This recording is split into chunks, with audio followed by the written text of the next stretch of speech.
Después de hablar sobre Shaitán y su plan para engañarnos, creo que vale la pena mencionar una historia interesante sobre cómo lo hace. Es una conocida historia de un hombre llamado Barsisa. Según cuenta esta historia, hubo una vez un monje piadoso del pueblo de Israel. Era la persona más piadosa de su época.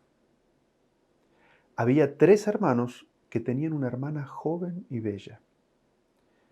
Al ser ellos llamados a acudir a la guerra, no supieron con quién dejar a su hermana, a quién confiarla para que la cuidara. Y entonces acordaron dejarla a cargo de esta persona piadosa, porque confiaban en él. Entonces fueron donde el monje para preguntarle si podían dejarla con él. Ella estaría en el edificio, en la casa, al lado de la casa donde él vivía, y él la cuidaría hasta que ellos volvieran de la guerra. En un principio, el monje se negó y buscó refugio en Allah de ellos y de su hermano. Pero ellos insistieron tanto hasta que finalmente él aceptó. Él les dijo que ella viva en la casa al lado de mi lugar de culto. Y así fue como ellos la dejaron en ese lugar y se fueron a la guerra. La joven permaneció junto al lugar de culto del monje por algún tiempo. Él dejaba la comida para ella ante la puerta, cerraba con llave su puerta y volvía a su lugar de culto. Entonces, desde adentro, le avisaba a ella que podía salir de la casa y tomar la comida.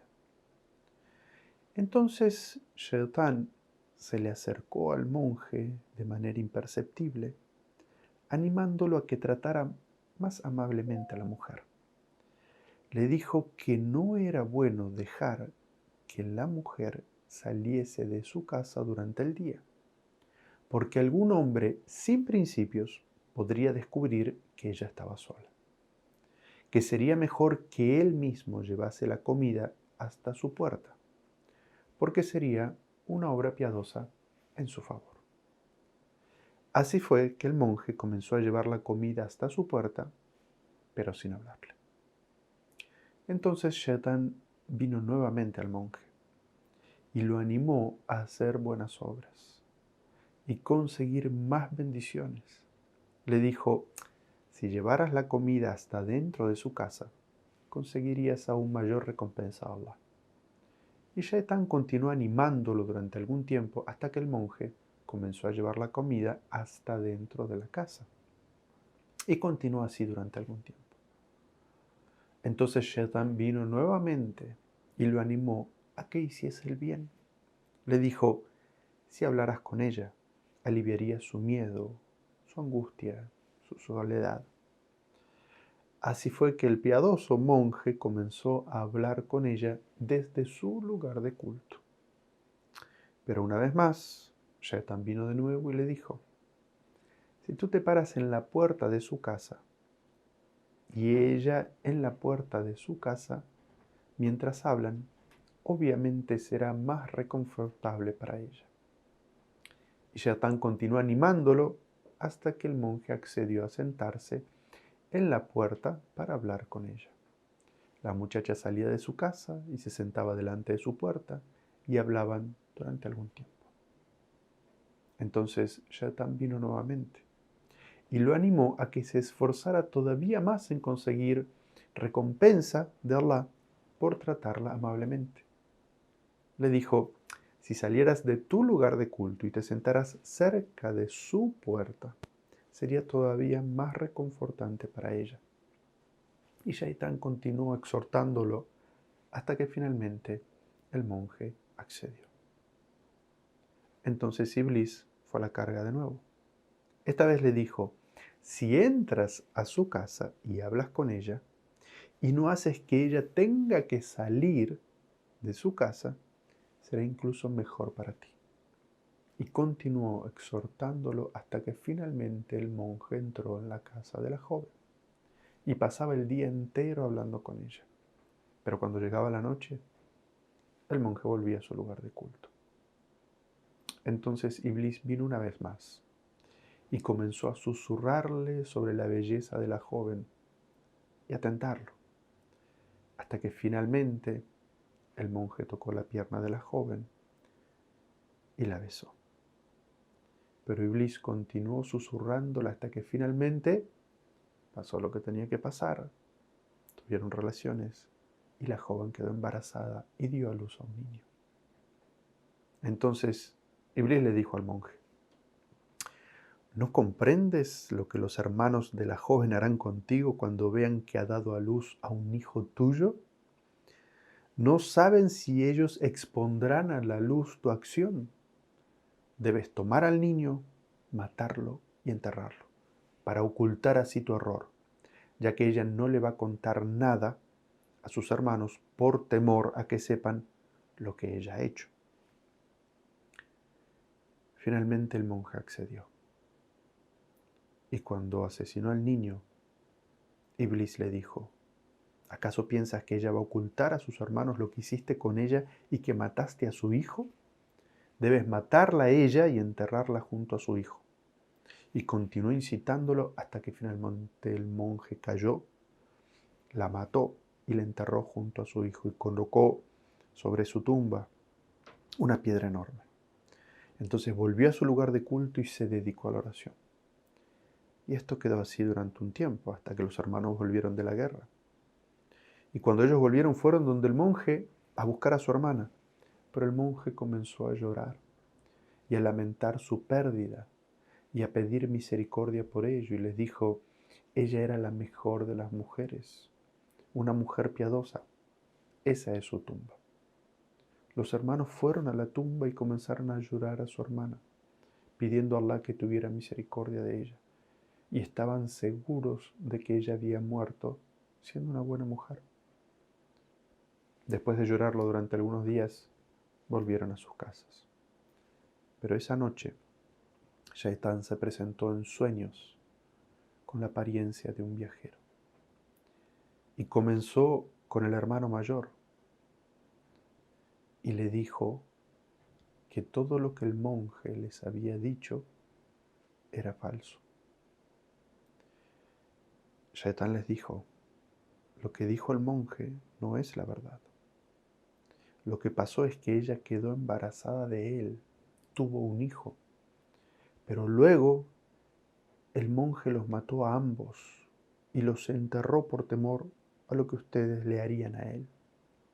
Y los enterró en un pozo que hizo al lado de la puerta de la casa, debajo de una gran piedra. Y esto se lo dijo a los 3 hermanos.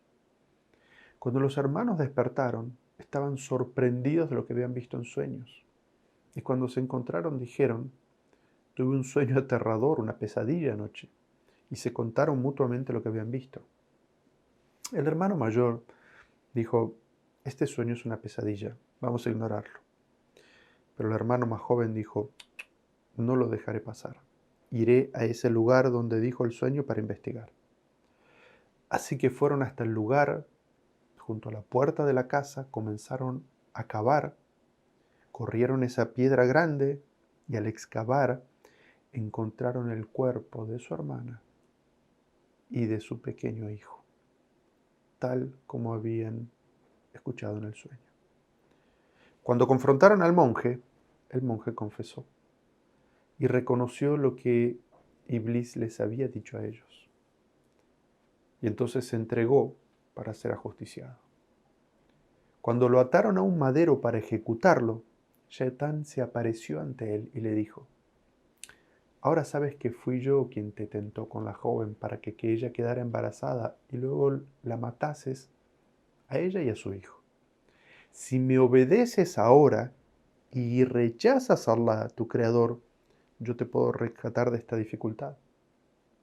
El monje estaba desesperado.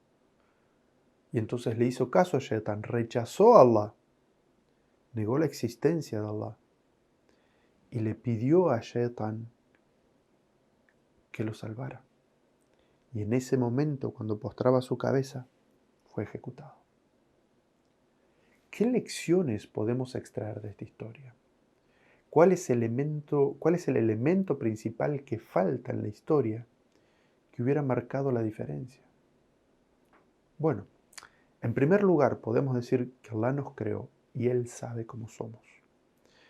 Es por lo que Él nos ha ordenado que no nos acerquemos a los pecados, especialmente a cualquier cosa que pueda llevarnos a otros pecados, como el caso de la fornicación, porque Él sabe que terminaremos cayendo.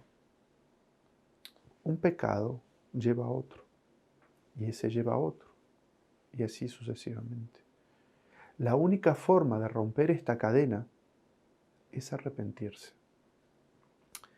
Barsisa, que era este monje, no se arrepintió ni puso su confianza en Allah.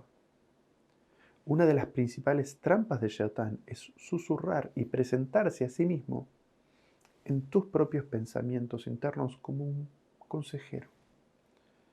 Shaitán te da una justificación falsa para cometer pecados y hace que lo malo se vea agradable. Pero su objetivo al final es hacernos cometer shirk y kufur, idolatría y incredulidad. Porque lo que Él quiere es que vayamos cayendo en un pecado cada vez peor.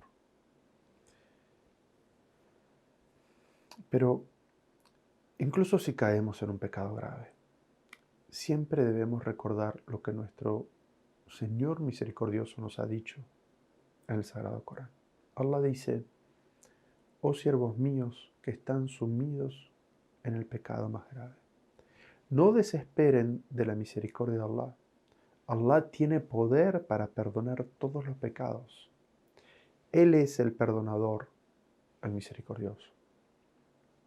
Hermanos y hermanas, sepan que no fuimos creados para ser perfectos, por lo que nunca debemos desesperar de la misericordia de Allah.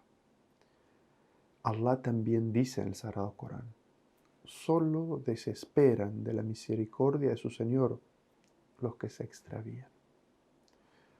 Todas las personas caen en el pecado, pero debemos esforzarnos en ser los mejores pecadores.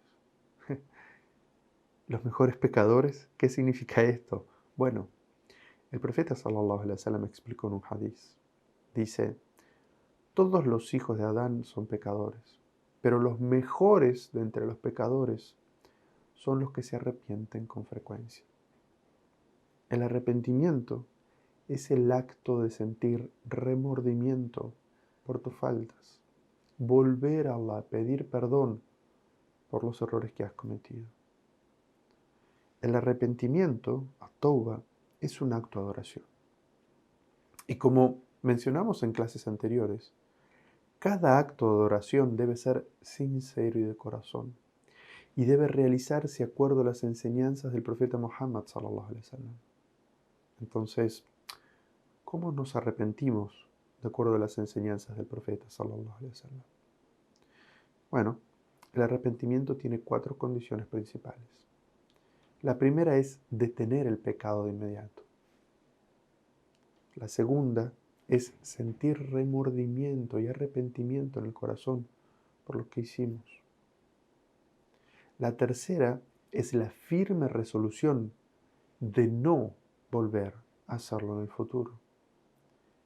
Y la cuarta es buscar el perdón o compensar si hemos perjudicado a una persona en esa falta. Por ejemplo, si robamos algo a alguien, lastimamos a alguien, también debemos buscar el perdón de esta persona y compensarlo en lo que lo hayamos perjudicado. Como puedes ver, 3 de estas condiciones están conectadas con Allah, y la última está conectada con la persona a la que podemos haber herido o perjudicado. Hermanos y hermanas, el arrepentimiento y pedir perdón a Allah es una acción muy poderosa y algo que te acerca a Allah. Ya he mencionado que si le pides perdón a Allah sinceramente, Él acepta el perdón. En una conocida narración, el profeta Muhammad sallallahu alaihi wasallam narra que Allah dice: Allah nos habla y dice: oh hijo de Adán, siempre que me invoques y me pidas que te perdone por lo que hayas hecho, te perdonaré. Oh hijo de Adán, si tus pecados alcanzaran las nubes, pero si me pidieras perdón, yo te perdonaría. Oh hijo de Adán, si vinieras a mí con pecados tan grandes como el planeta Tierra, pero si te encontraras conmigo sin haber cometido idolatría, yo te concedería un perdón tan grande como tu falta.